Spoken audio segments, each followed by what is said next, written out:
ভেনেজুয়েলায় মার্কিন বাহিনীর বিতর্কিত অভিযান এবং ইরানকে ধ্বংসের হুমকি কি বিশ্বকে এক চরম বিপর্যয়ের দিকে ঠেলে দিচ্ছে। রাশিয়ার পররাষ্ট্রমন্ত্রী সের্গেই ল্যাভরভ এবার সরাসরি আঙুল তুললেন ওয়াশিংটনের দিকে। আন্তর্জাতিক আইন লঙ্ঘন করে আমেরিকা নিজেই কি নিজের তৈরি বিশ্ব ব্যবস্থা ভেঙে ফেলছে? পুতিন প্রশাসনের এই কড়া হুঁশিয়ারি আর পর্দার আড়ালে ট্রাম্পের প্রতিনিধিদের মস্কো সফর নিয়ে চাঞ্চল্যকর তথ্য জানাবো আজকের বিশেষ প্রতিবেদনে।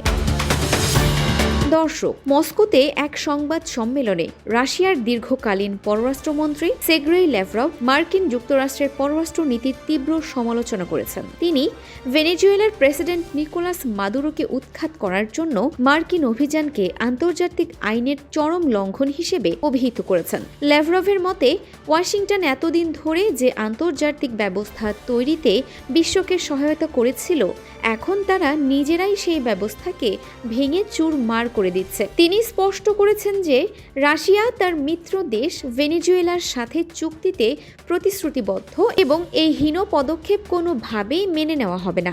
ইরানের বিরুদ্ধে মার্কিন যুদ্ধের হুমকি সম্পর্কে জানতে চাইলে ল্যাভরভ আরও কঠোর অবস্থান নেন। তিনি বলেন, তেহরানের সাথে রাশিয়ার দ্বিপাক্ষিক চুক্তি বাস্তবায়নে কাজ চালিয়ে যাবে মস্কো। অন্য কোনো দেশ বা শক্তি রাশিয়া ও ইরানের মধ্যকার সম্পর্কের প্রকৃতি পরিবর্তন করতে পারবে না। ল্যাভরভের মতে, মার্কিন যুক্তরাষ্ট্রের এই একতরফা আচরণ তাদের নিজস্ব ভাবমূর্তি নষ্ট করছে এবং বিশ্ববাসীর কাছে অবিশ্বস্ত বলে প্রমাণ করছে।